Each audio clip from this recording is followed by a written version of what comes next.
Sa stratégie est dictée par sa génération. Emmanuel Macron est le premier chef de l'État français né après la fin du processus de décolonisation qui s'est terminé au milieu des années 60. Donc il n'est pas porteur personnellement de cet héritage. D'autre part, il s'est réuni avec des jeunes de la diaspora africaine, c'est-à-dire des Français descendants d'Africains anciens sujets coloniaux qui, eux non plus, n'ont pas connu la colonisation. Ouais.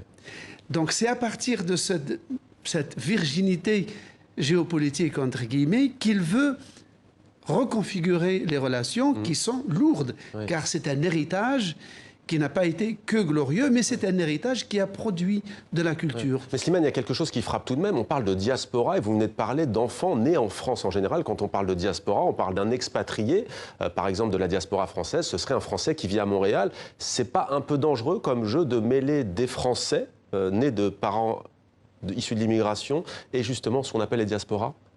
Oui, effectivement, c'est une remarque extrêmement pertinente. Bien sûr, il s'agit de Français d'origine, de parents issus de parents africains, mais la notion de diaspora, c'est dans le discours de l'Élysée, c'est que, ok, ils sont complètement français à part entière, mais vu le processus de mondialisation, d'interpénétration des cultures et des langues, donc ils pourraient servir de façon tout à fait gratifiante et pour leur patrie d'adoption, la France, et pour la patrie de leurs ancêtres, de servir de pont pour faire circuler les idées, mais aussi les intérêts bien compris des deux parties africaines et françaises. Et économiques notamment, bien entendu. Merci beaucoup Slimane pour ce décryptage.